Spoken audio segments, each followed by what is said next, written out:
We serve a great God. Amen. Amen. And one of the blessings that we have there is that we get to spend time with each other, right? And spend time in God's Word, right? Sometimes we have that idea that, oh, if it's like we're following Christ, it has to be like dull, it has to be boring. Nothing is further from the truth, right? When you're following Christ, you actually have the fullness of life. Amen? And that's something that we're going to talk about. And with that, let me just request everyone to pray with me as we study God's Word for this morning. Okay? Let's bow our heads. Lord, we want to thank you for what you have done in our lives. We want to thank you, Lord, for also working and touching us, Lord, for yesterday's time together and in studying your word and having fun, Lord, with our brothers and sisters, with our family.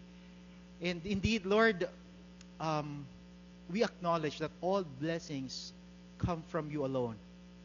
And so, Father, we pray, just as you've blessed us yesterday and even in the past years, Lord, we pray that you would continue to bless us this morning. That you would speak to us so mightily, that you would transform each one. And whatever we've learned and gathered yesterday, we pray, Lord, that we can live it out. That we can apply them in our lives. And so, Lord, I entrust to you everyone who's here, everyone who's listening and watching, Lord, over the internet. We pray, Lord, that your word would pierce our hearts, transform us, and move us, Lord God, into obedience, in glorifying you, in serving you, in submitting to you, Lord. We love you. This is our prayer in Jesus' name. Amen and amen. All right. So, we've studied so far. What's our passage yesterday? There's some hang there. It's like Colossians chapter. All right. So it's Colossians chapter 2, right? Verses 6 and 7. And so we'll continue on with that. We're now on session number 4. Okay? We've talked about it. We've tried to dig deeper in God's Word. And let me just remind you of what we've talked about yesterday, right? Because this is actually the heart that I have for each one of you, right? Just as it says there in Acts chapter 4, Acts chapter 4, verse 13, when they saw the courage of Peter and John and realized that they were unschooled, ordinary men, right? They were astonished and they took note that these men had been with Jesus. And so that's my prayer, that when they get to have that kind of time with you, right? They encounter you, that they would know that you have an encounter with Jesus. That there has been some transformation in your life, that you now resemble the image of Christ. And some of you might say, that's a bit too far when you look at my life. But all of us would need to be growing. All of us would need to have that direction in terms of our lives, wherein every day you see that transformation. Every day you see those changes that God wants us to have. And so my prayer is that when they look at PHT, when they look at your family, they would know, oh, they have been with Jesus. They have been with Jesus. And the call there is to make disciples. If you can remember what we've talked about, that the call to discipleship is a call to live an extraordinary life.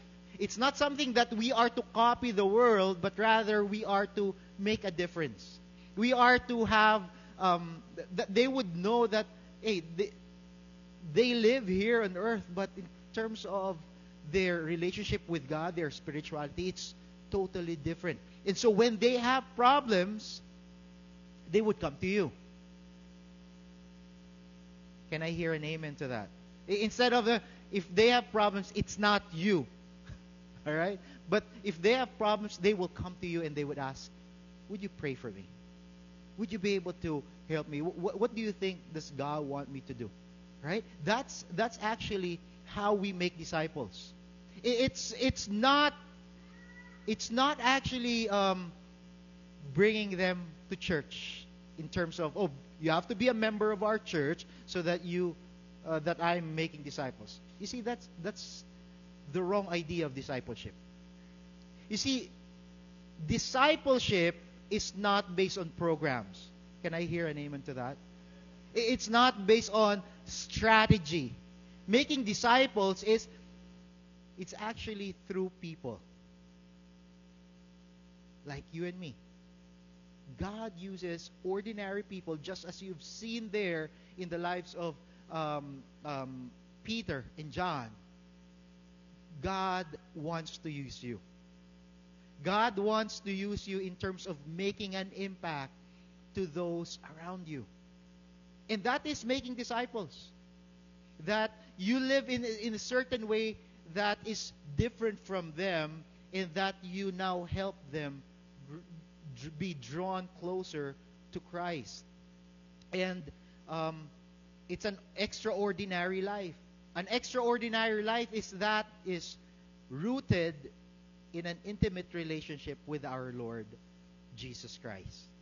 Right? And that's my prayer. That you are growing deeper, that you are being built stronger in Him, right? That's something that we've talked about. But it has to be a daily, continuous thing. Say continuous. Right? That's something that we've talked about. We've talked about it has to be, there has to be continuity and consistency. In order for us to make an impact to the lives of, to our spouse, to our neighbor, there has to be a sense of consistency. It can't be like, oh, you're different here in church, but when you go home, you're a totally different person. Can I hear an amen to that? Right? Because you won't be able to disciple your kids if there's that discrepancy. You won't be able to disciple and reach out to your office mates if they see that difference. And so that's why that's the extraordinary life. And our passage yesterday, and I know by now, I have faith in the Lord that you know this. Amen. You've memorized it? Oh, Lord. You just start. So then, right? Okay, can we do it? 1, 2, 3, go. So then, receive Jesus Christ as Lord. Continue to live in Him. Rooted and built up in Him. Strengthened. Abounding in thanksgiving. Okay, there. But I realize you were just looking there, right? But that's something that my prayer is. You just don't memorize it. It has to be something that you apply. Amen? And that's why I've called this, our topic for today is, you got to live it out. Tell the person beside you, live it out. You got to live it out. It's not just about memorizing verses, but it's applying these verses. You know, your life will only be transformed not by what you know, but what you apply. And so that's the challenge for each one of us. How do you apply this? Well, we're going to talk about, we are to grow up. Whenever there's someone that we meet and they're immature, right? People would say, grow up. Grow up. But we want to say this, we are to grow up in a positive light, okay? We are to grow up. Meaning, before you were infants in the faith, right? You just got to know the Lord as you were taught, just like what we have there in the passage. Now that you have placed your faith in Jesus Christ as your Lord, you are to continue to walk in Him, right? You are to live your lives in Him. That's what it says. And so, in summary, I'm gonna give it to you in a different way, all right? When we say grow up, you are to grow up in all areas of your life. Okay? It's not just on a Sunday that you come here and serve. We praise God for that. We praise God that in terms of people helping out, serving in this church, we really have a high percentage. People are part of life group. People are part of activities, and I praise God for that, because that's what the church ought to be. It's not like you come to the church and just listen and then just go home. That's the traditional church. That's what people or this world will try to push. But for us, it has to be a biblical kind of church. A church that we are soldiers for Him, right? We are not bench warmers, but rather we are workers, servants of the living God. And that's exactly why when we say we are to grow up in all areas. And you go back to Colossians chapter 2, verses 6 and 7, we are to grow downward by being rooted, right? We are to grow upward, being built up. We are to grow inward so that we can be strengthened in the faith. And we are to grow outward as we overflow with thankfulness. Amen? That's the kind of picture that God wants us to have. That's the kind of life that the Lord wants you to have. It's not an idea or just a principle, but it's a lifestyle. It has to be something that we apply every day. Our task is that we may live surrendered to His supremacy and to abound in giving of thanks for what God has done for us in Christ. And so that's why you cannot outgrow the gospel. Because whenever you look at the gospel, you realize, oh, He reigns supreme. As a matter of fact, when you think of and when you study the book of Colossians, that's exactly what he's teaching. That Christ reigns supreme in everything. And that has to be something that you and I need to remember. That we come to Him fully surrendered, saying, Lord, here am I. Just like what we see in Genesis, right? It's always like that. You see that in Abraham, you see that in Isaac and Jacob. It's coming to God to that point wherein you say to God, Lord, I give up my life for you.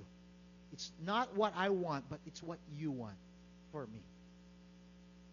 My prayer is that we reach that. And the more we grow, the more we realize that we really can't control things. We can't change people. We can't even change ourselves. It's only God who can. And that's why when you depend on other things, you'll just get disappointed. Am I right? You can put your faith in your ability, your skills, and then at the end of all of those trying, you realize, oh, I can't do this. It's only God who can. And so we are given here the two pictures, right? The two pictures that we were given is the tree and also the building. And it's a strange metaphor that we are provided by Paul here, but it's an amazing metaphor that we get to understand. Each of us needs to be rooted in Christ, right? We are to be rooted, firmly grounded. And that root is so essential because when it's on Christ, right? It's in Him that we get sustenance for our lives. It's in Him that we get stability and strength, right? It's not in other things, but it's only in Christ. And also, in Christ alone, can we have that firm foundation, that we build our lives in Him. And so you see that picture of being rooted and built up, but at the same time, when you read the passage, you see that it also gives two verbs. I didn't discuss this with you, but the verbs that we have there is you are to live your lives in Him. At the same time, you are to be abounding in thanksgiving. Right? That has to be something that we apply. Verb. What's a verb? It's an action word, right?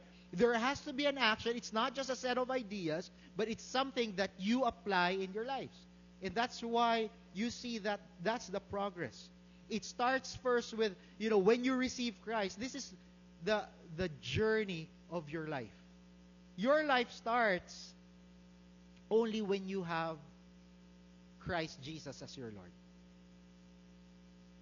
Right? Because you won't be alive without Christ. And that's why we call it, we are born again, spiritually. You might be living physically, you're walking, you're talking. Spiritually, we are dead without Christ. And we need to realize that. And then once you receive Christ as your Lord, He says there, because of that, you now continue to live your lives in Him. Your life now is no longer for yourself, but it's for Him. Amen? Brothers and sisters, that has to be our life goal. It's to honor God. It's to obey Him. It's to surrender to Him. And when we do that, the trade-off is out of this world.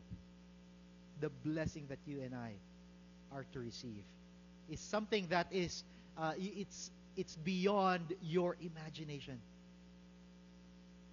You have to think further from just this earthly life, but rather we're gonna be thinking of eternal rewards.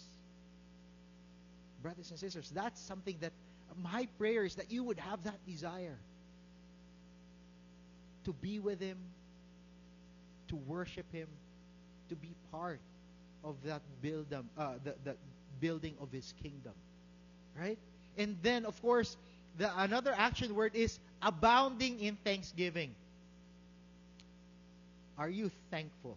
Remember yesterday we wrote the things that we're thankful for?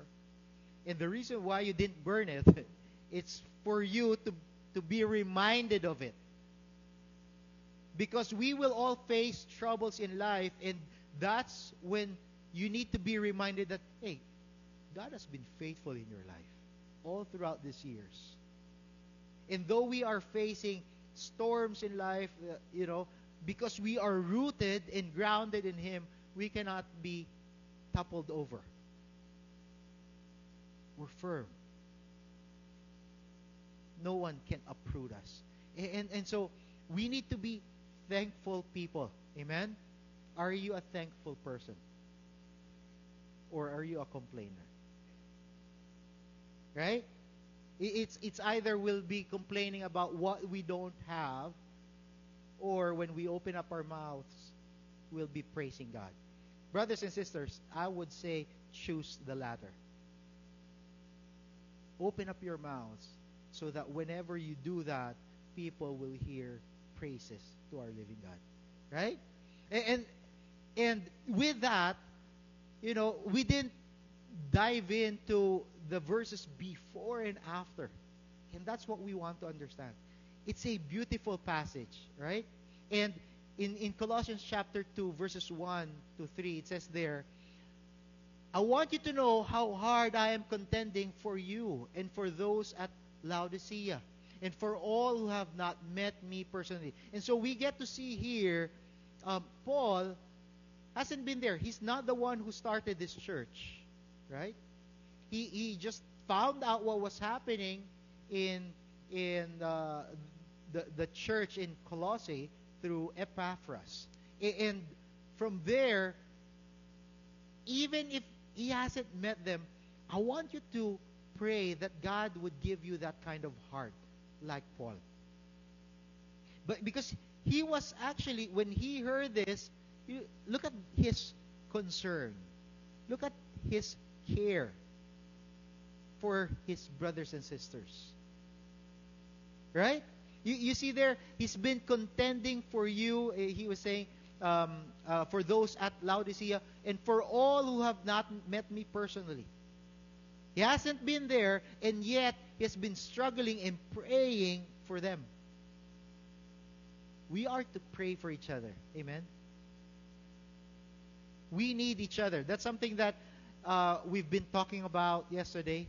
How God uses people to transform us, to mold us, to encourage us, and even to rebuke us. Why? Because with all those things, that helps us grow. God cultivates us through, not just through events in our lives, but also through people that He has placed in our lives. Right? And what's beautiful here is that in chapter 1, verses 28 and 29, you know what Paul was saying? Paul was saying, that he wants to present every man complete in Christ. That's a wonderful thing, because that's exactly why he was feeling this way. That they may be complete. Right? My goal is that they may be encouraged in heart and united in love, so that they may have the full riches of complete understanding. He's saying, brothers and sisters, my prayer, what I want is that you may be complete. That you may be able to understand that love that Christ has for you.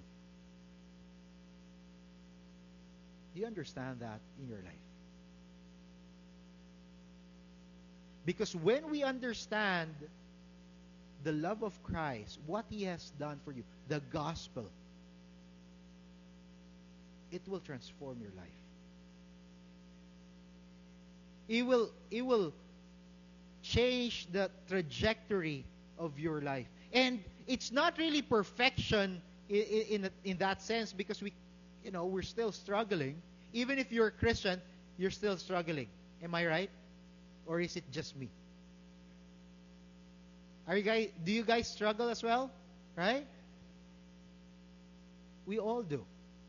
But that's what he's saying. It's not perfection that he's looking after, or that's not his primary objective for his ministry, but he talks about the full maturity.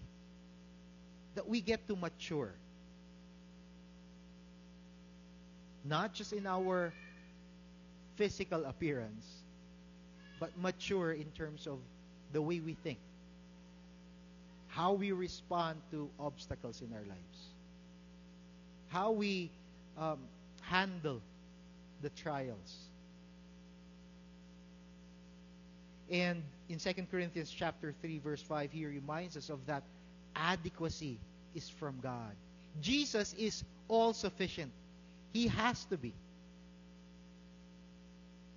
And if we don't see Him as that, then that means we are to continue on. Right? We are to mature. And so that's something that he's been talking about. And then he continues on, right? In verse 4 and 5, he gives us here, before the passage of being rooted, he's saying, hey, there's a danger. Right? There's a danger ahead.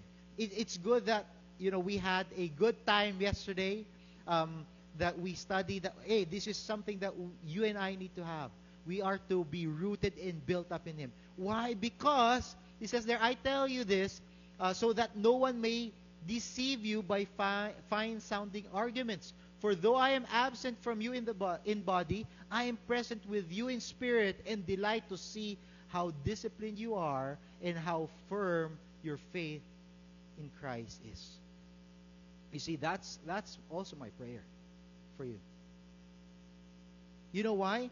Because in reality, I cannot just put you inside a bubble. Just like something that we've talked about as parents, right? When you're discipling your kids, you cannot just put them in the bubble. What you're supposed to do is prepare them for the world out there. Because they will have a lot of wrong teachings, traditions, and he's going to mention that later on. There's a lot of things out there that you are to prepare them for, because they will be combating of a lot of lies. And that's what he's saying. I tell you that no one may deceive you. Why? Because there's a lot of deception out there. And it's good that we are grounded in the truth in Christ Jesus. And that's why he mentions that we are to be rooted and built up in it. Right? It deceive you by fine-sounding arguments. You know why? Because deceivers, well, at least those people who are deceiving a lot of followers, they have a kind of way of delivering things, right? It's not really like so obvious. Well, if you know Christ, if you know God's Word, it will be obvious to you. But for others, it's like, oh no, it's nice. That's why people would say, oh, I'm still listening to this guy. Why? Because, there are a lot of things, and they're not knowing that they're being deceived. Why? Because, it tickles their ears. And Paul talks about that as well. Because in the last days, that's what people will look after. That's what people will try to follow. But it's dangerous. Being deceived means like you're thinking of, you have a different idea of what is real. Right? And normally, this is something that is, you're thinking, oh, I'm going and I'm taking life, right? I'm pursuing, this is the kind of life. This is salvation. And yet, it's going directly to a pit. To a danger zone. And so that's why he's saying, I tell you this so that no one may deceive you. There's a lot of deceptions out there. And then let's jump on to verse 8, right? It says there, he talks about the same thing. See to it that no one takes you captive, right? Through hollow and deceptive philosophy, which depends on human tradition. So he mentions there that you see, traditions are not bad in itself. There are good traditions that we have. But that cannot drive your life. All right? It should not be in equal footing with God's Word. Can I hear an amen to that? God's Word should always be top. Whatever God says, that's something that we are to follow. Nothing to argue about that. Right? Because God's Word is divine. It's God-breathed. Human traditions are, it can be nice at times, but many times it can be a source of weight, rituals, obligations. And then, he says there, hollow and deceptive philosophy. right? Hollow. It has nothing to it. It might sound, wow, oh, that's deep. But in reality, it's nothing. I've read like we had this training before, and there's like 4 sentences, and you could mix and match all those sentences, and it would sound, wow, that's so deep. But in reality, it's like garbage. You don't mean a thing. You just come up with all sorts of like words, the fancy words. And that's something that the devil provides us. And as a matter of fact, in Colossians, what he was battling with were a lot of wrong teachings. Gnosticism, right? Syncretism, mysticism, all the schisms. There's a lot of things that were there, and he's saying you are to be on guard. You cannot just put down your sword. We talked about the armor of God, right? And you cannot just be relaxed and think, oh, it's vacation time, right? So I don't have to carry my armor. Well, God has given us that. Why? Because we are to be on guard. Be on guard for what? Because of these philosophies, these teachings, right? Even the elemental spiritual forces of this world, which is fighting us, opposing us. You think about it today, what are those philosophies that we face?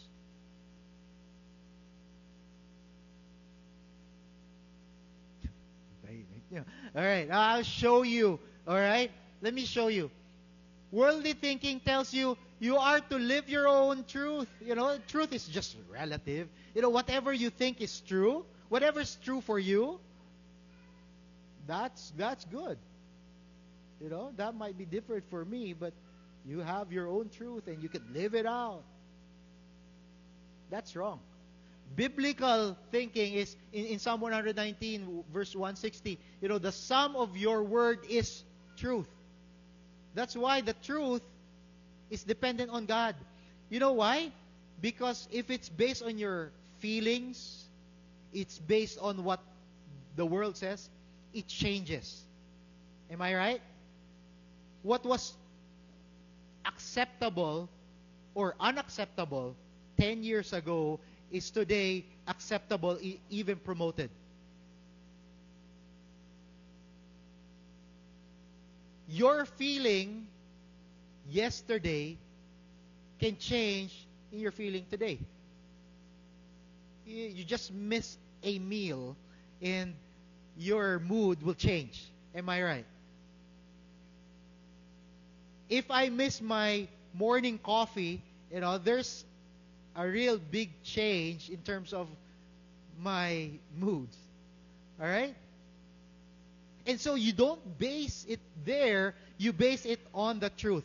Amen? You base it, and the truth is God's Word. And His Word doesn't change. It says there in the worldly thinking, personal happiness is the highest goal, right? Whatever you feel that makes you happy. That's what the world tells us. And if you're going to believe that, that's the perfect recipe to destroy your life. No wonder we have broken families. It's because of the lies of the devil, right? You have broken relationships. People will fight against each other. People will try to live out in terms of because this is what will make me happy. I deserve to be happy. Have you heard that? I deserve to be happy. So, what does that mean? That means I'm going to live up my life, the way I want to. So you see how all of these things are connected? And God says, I'm giving you my truth, my word, to protect you, so that you don't destroy your life. So that you may have life and have it more abundantly. Right? That's His promise. And you see that personal happiness is the highest goal. Matthew 6:33, right? In the Sermon on the Mount, Jesus says, but seek first His kingdom and His righteousness, and all these things shall be added to you. All of these things, it's not like, you just serve God and be miserable. He's not saying that. Because that's also a lie from the devil. When you seek God, when you seek His kingdom and His righteousness, what did He say? All of those things. It's not the fruit, remember? It's the root that is important. Because the fruit will come after. It's going to be based on, if you have healthy roots, getting all your nourishment, your stability from Christ, all of these things will just come. Do what feels right. The world tells us. God says, the heart is more deceitful than all else and is desperately sick. People who say, follow your heart. Right? People will say that whatever's in your heart, pursue it. Sounds nice. The problem is, our heart is deceitful. My good deeds, this one. People or the world will tell us, your good deeds will cancel out your bad ones, right? You have to live your life in such a way that you have to do more good deeds so that you could go to heaven. Have you heard that? God says, it's only by His grace, through faith, that you can be saved. Amen? It's not from yourselves. It's not something that you would, boast about. Oh, I'm so good. I tried so hard compared to all of you. God says, no. Because your best still falls short. Because my glory and my standard is here, in your way out there. And that is for all of us. Because He's a God of perfection. He's a perfect God. He's a holy God. And yet, sometimes, even if we know this, we still live our lives in such a way that we try so hard. That's why we need to be reminded about that. Being rooted and grounded in Christ, being built up in Him. Remember, it's a continuous thing. It's a perfect present tense, right? You continue to live your life. It's not something that, okay, I'm done. It's depending on Him, submitting to Him. But the rooted is a perfect tense, wherein He's already done it once and for all. You are rooted in Christ. So you don't try hard to bear fruit. I'm going to try it so hard. But if you're connected with Christ, all of these things come. The transformation comes. Why? Because He is faithful. He who has started the good work in you is faithful to complete it. That's His promise, right? And that is His promise for you. You got to put it personally. How about this one? All religions are the same. Huh? They would say, all roads, lead to to God as well, or lead to Rome. They would say, oh, that's just different names of gods. Have you heard that? It's the same God. It's just that they call it this way. You call it Jesus. They call it... Nothing is further from the truth. Because the truth cannot be contradicting itself. Right? If they say that that is God, and we say Jesus Christ is God, and they are different, then, you've studied logic, right? It can't work that way. In Acts chapter 4, I love this. In Acts chapter 4, he tells us, and there is what? Salvation in no one. I want you to read this. Can you read it? The last part. Acts chapter 4, verse 12.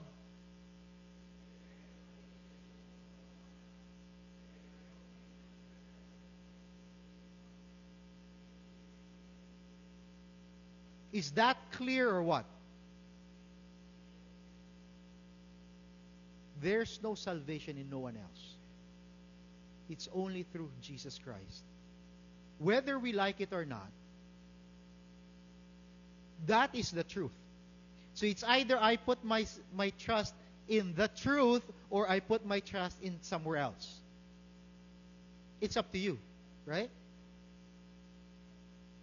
And that's why in verses 9 and 10 it says there, for in Christ all the fullness of the deity lives in bodily form. He's saying, you see, brothers and sisters,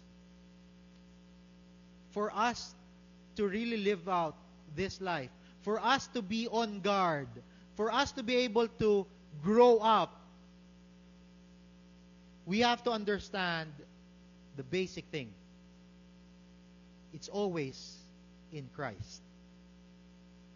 It says there, built up in Him, rooted in Him, right?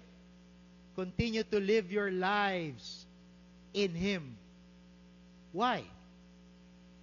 Because He's saying there, for in Christ all the fullness of the deity lives in bodily form. Why? Because they were saying, the Gnostics were saying, oh, Jesus cannot be God.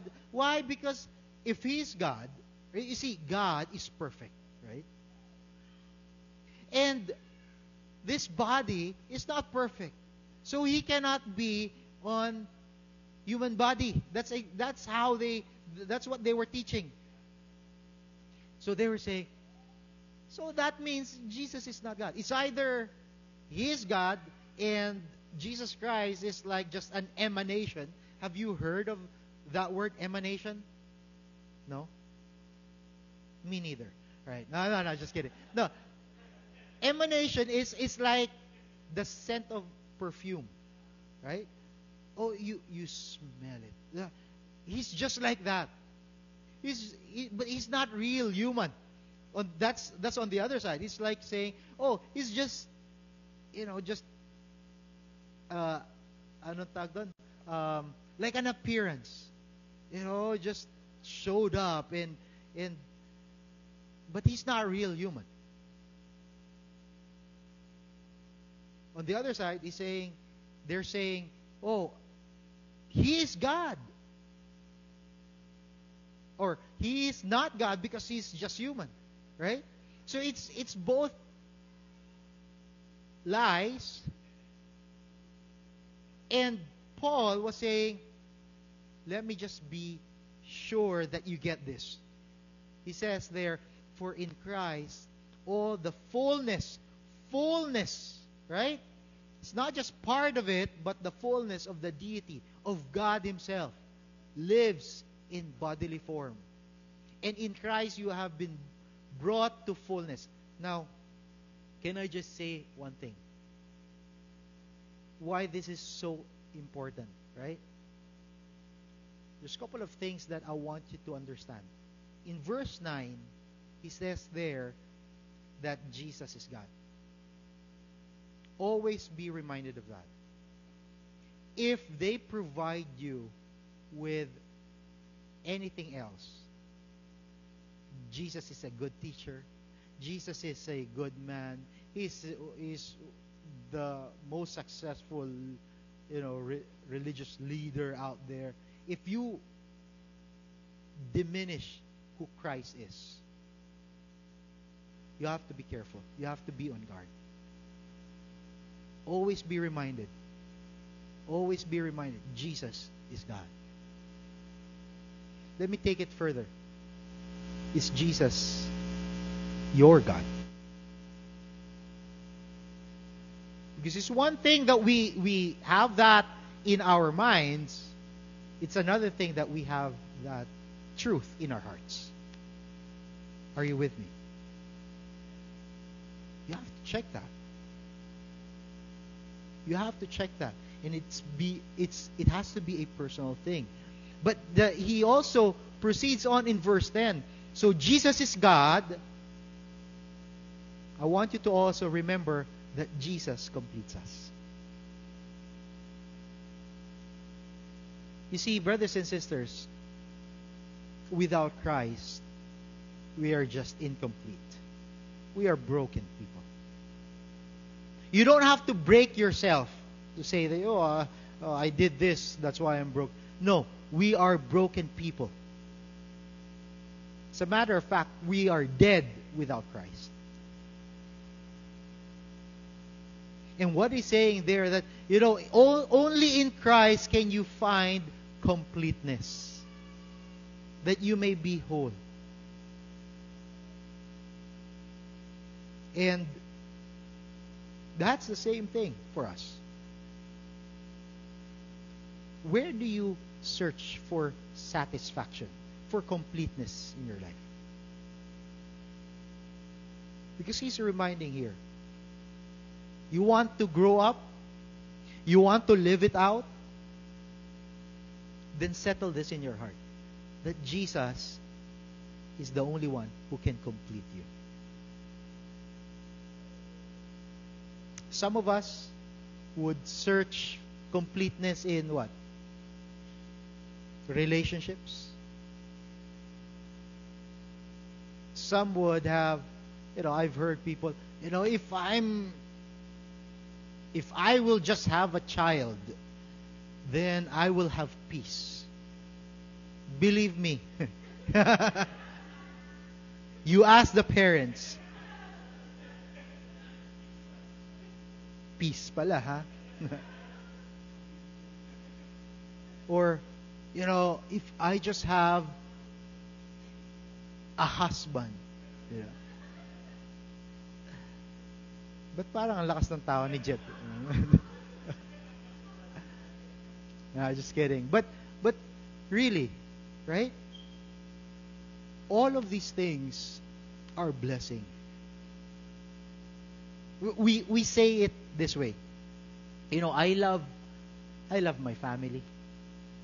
I love Gemma. May kailangan nga pala ako mamaya. But they are just blessings. They are bonuses from the Lord, right? The kids, they would say, they would tell me that they love God more than me. I just come. And I thank God for that. Right? Because that's something that they need to learn. Their dependence should not be dependent on me. And this is something that you and I need to remember. When you're discipling people, don't disciple them that they would depend on you. Disciple them in such a way that you connect them with the source, right? To God Himself. Why? Because there are times that you won't be there. There are times that God would bring them elsewhere. Now, here's the thing. Even if they go anywhere, God will be with them. Right? The same thing for us. So you connect them. You draw them closer to Christ. So Jesus is God.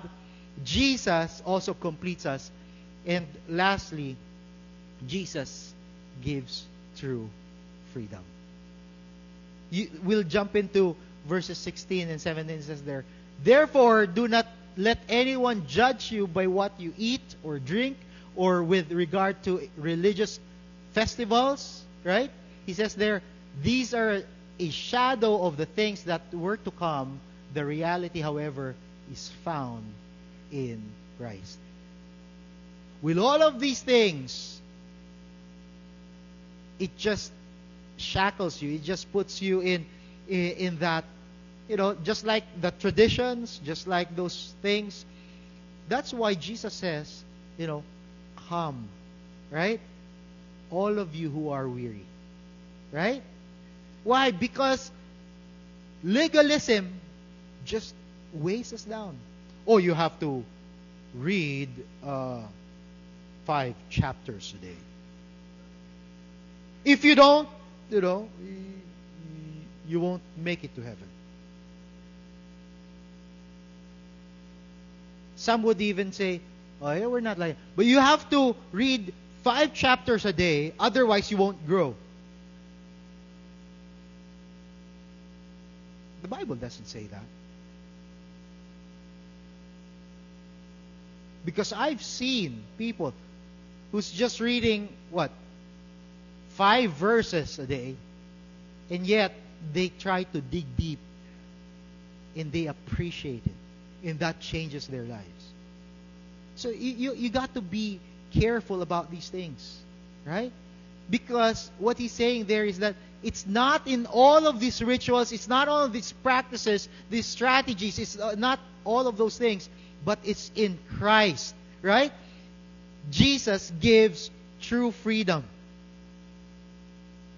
And some of us feel, they don't enjoy following Christ because of that.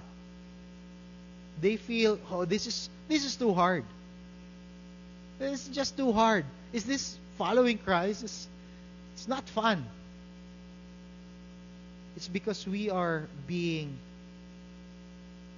slaves to these things. Be slaves of Christ, not of anything else, right? Titus chapter 2, verses 11 and 12, it says there, for the grace of God has appeared that offers salvation to all people, even those people that you feel they're too far from God. No, His grace is available for them. It teaches us to say no to ungodliness and worldly passions, and to live. And here's the thing. This grace of God is available for us to live it out.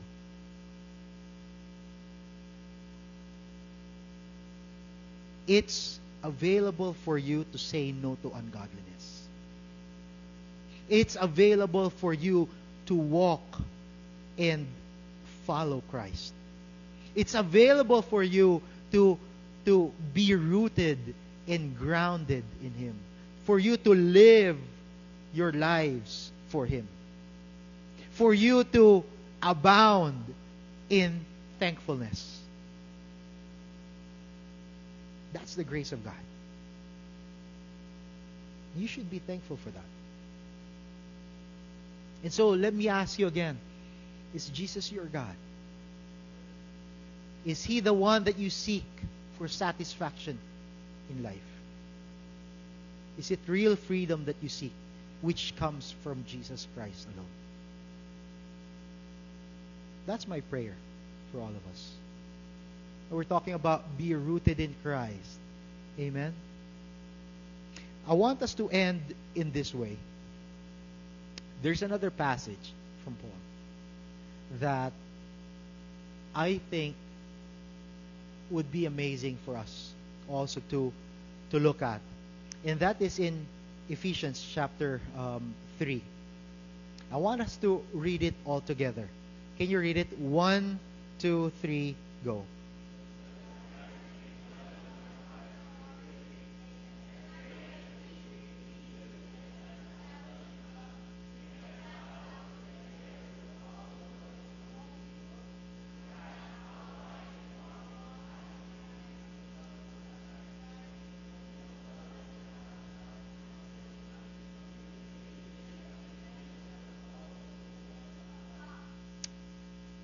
I wonder if the purpose of rooting and being grounded is for us to appreciate that breadth, that length, that height, that depth of the love of God. Right? That if our branches are growing up high in the strength of Christ, that we may be able to explain that word height. And it's the foundation that's spreading in every direction, so that there's no place where He is not great and sufficient for us.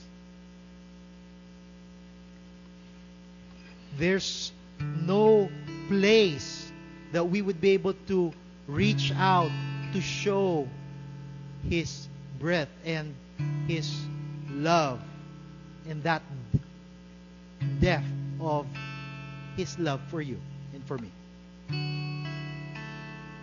You see, brothers and sisters, that's my prayer. My prayer for us is that we may be able to grasp that. And for us to grasp that, you know why? How? It's 4D. 4-dimensional. Right? It's 4-dimensional. The breadth, the length, the height, the depth. For you to be able to grasp that, you have to be in it.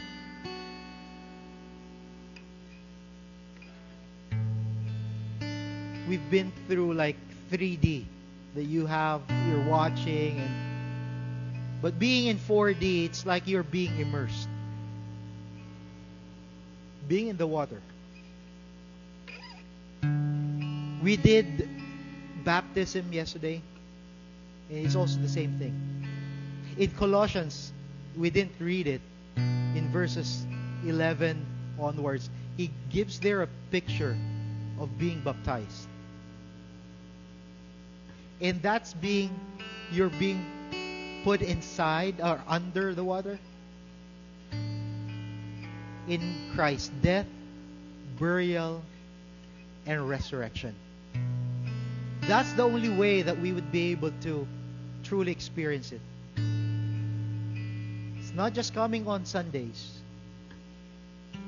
but having your life. You jump into the water for Christ. Amen. Let's pray. Lord Heavenly Father, we thank you that you have given us this opportunity, Lord, to study your word. Lord, with all of the things that we've studied, we pray, Lord, that we can apply them. That we could live it up, Lord. I pray for your people, your children here. Lord, you've planted your word in their hearts. My prayer is that you would let it take root. Let it bear fruit in our lives. Let it transform us, Lord. That every day we will be reminded that Jesus is God and He reigns supreme in our lives. That there's no other satisfaction or that we can find except from Christ alone. And that there's only true freedom, Lord. There's only true life in you. And so, Father, we thank you. We thank you, Lord God, for what you have done in our lives. We thank you, Lord, for you are working in our lives. In all areas of our lives, Lord God. That we grow downward to be rooted. We grow upward to be built up, Lord. We grow inward to be strengthened in the faith. And that we overflow with thankfulness. That people will get to know that we serve a great, an amazing, a loving, and a personal God. Thank you, Lord. This is our prayer in Jesus' name. Amen.